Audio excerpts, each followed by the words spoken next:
Okay, this is Sam and Charlie, and we're going to talk about our experiences. I'm going to talk about what my college is doing with prior learning assessment and how we're changing things to keep it more equity focused. I work at Northeastern Junior College in Northeastern Colorado, and I am fortunate to have learned about LivedX developed by Dr. Geeta Verma at UCD. When she showed me the program, initially she showed me how UCD was using it to work with concurrent students and awarding them credit at UCD. I believe there's 9 courses that students can use. And so when I met with her, I asked if we could use the platform and extend it to any and all courses, not just use it for concurrent students like UCD is doing, but I wanted to use it and market it for post-traditional students, particularly working with Latinx. The county I'm in is 93% white, but Yuma County, which is south of us, has a large Hispanic Latinx population. One of the things we wanted to do, and we were plugging this into, was creating an accelerated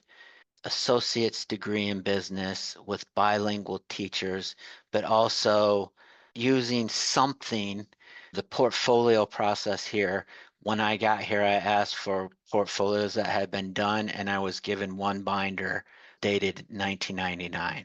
In 25 years, there had been one student who had applied for prior learning assessment. The LiveDex program, we've been using it. We piloted it with our non-traditional, post-traditional students. All but one was Latinx, and it was a success. I guess I could talk more about why it's a great program. To quickly summarize why I think it's great, a lot of times faculty see prior learning assessment as a burden because it's working with the student and maybe in creating the portfolio, it's like, oh, you need to develop this paper more and things like that. And what LiveDex does is it takes AI and helps guide the students on things that they need to do to boost their portfolio. It lifts that burden off of faculty. It streamlines it for administration, and it is very student user friendly. So I'm really pro LiveDex. And yeah, what we're now doing is we're using it this semester to work with concurrent students. The equity piece, what Dr. Verma talks about is how this program is good for the first mile and the last mile. Oftentimes, students may come in and need developmental education, and that can put them behind as far as a guided pathway or certain structures of finishing things. By earning credit, anywhere from 6 to 9 credit hours, it can get them at an equitable place. Looking at the statistics of how many people, like in our one reading where it talked about one university where there were so many students in their senior year that had $1,000 bill and couldn't pay it. They waived that fee and it boosted completion. She talks about how this is great for that last mile. We're offering free credit. If you have the lived experience, we walk you through it. It's a way to earn free college credit. With that, I will pass the baton to Charlie. The readings this week were really interesting. For the discussion question, I'm going to use my own experience working at a community college in the state of Washington. And so the focus here will be the development education or remedial courses.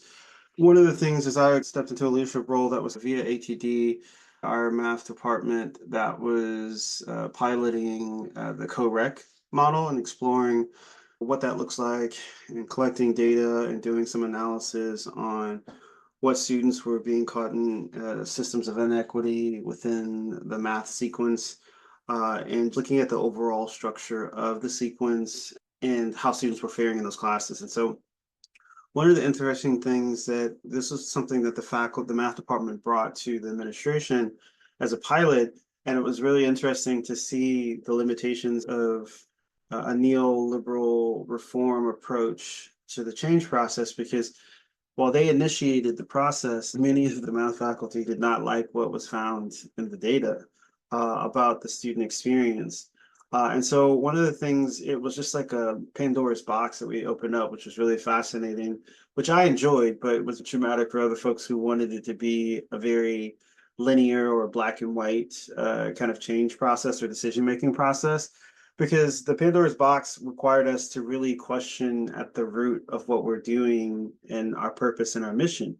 It forced us to think about all of the institutional values that usually just sit on websites and about sections about the college. It forced us to actually wrestle with that in real time. Some of the things that came out of it were you had one of the things we found is that while the students fared well, extremely better in the co-rec model and with that type of support, explicitly those students who were in our areas of inequity, and at this particular institution, it was Black and Brown male students and single parents. But nationally, similar trends for low income and non traditional, in quotes, students that fare better in co-rec models. We also saw that we were creating a credit issue with how we structured the classes, right? The co-rec added on some more credits for the way that we were processing things. And so it ended up causing an issue for students being one credit short or one credit over in the sequence, throwing off financial aid for individuals. And so that was a really uncharted issue that came out. And while the approach was intentional, or it believed it was intentional around equity, when these things start shaking out, it really made clear those who seeking real equitable change and those who were looking for continuous improvement that might be accessible to historically marginalized and low socioeconomic individuals. My approach in advocacy was to really ask the question. Another thing was that some of the faculty came out and said we need to be paid more to do the co-rec, and so there's the financial investment into the co-rec, and then what you find about the co-rec is it's essentially making your classroom and pedagogical approach accessible to the entire classroom. It forces the traditional, rigorous, in quotes, nuclear focused, socially privileged, economically privileged student from being the center of the pedagogical approach to actually widening the pedagogical approach and classroom experience to who's in the classroom, and provides that extra support and wraparound support. Students more often than not were successful in those programs. And so one of the things that I advocated for, which was blasphemy, is that we think about redoing the credit structure for these courses and using our actual stated mission value. If we were intention around doing equity minded transformation, this is what we needed to do. Ultimately, we were successful. It's a perfect example of how good equity intent doesn't always happen. I think about the role of the people who have to take on the pushback and the issues when you say the unspeakable thing or you advocate for the thing that makes people feel uncomfortable, but it's the right thing to do. I think about how often, if those people aren't in the room or are willing, do these equity efforts fall by the wayside and don't work. And so how we measured it, we had our IR team there from the beginning. Part of one of the things that was a good thing is that we had to report back to ATD. And so it kept us accountable to the way we were doing, and it didn't allow for folks to start getting creative with how we were measuring that. And I think that suffice for that. I think last thing, I think one of the things that I'm going to write in my aha that take out of the readings is the Hostler and Bontrager's chapter on marketing. It literally makes my skin crawl the way that they are talking about marketing. And one of the things that I think is fascinating that when using their language, their argument, and the foundation of their argument is you can't differentiate marketing as it's defined by the American Marketing Association that they use, as well as by Hostler and Bontrager. You can't differentiate that between propaganda, like that textbook definition of propaganda, not a political one, just a basic Webster's dictionary definition of propaganda as well as the one that's in our text. You can't differentiate the two. And I think that is a fascinating thing to sit with. That's all I had. Sam, did you have anything else that You know, resonated with you?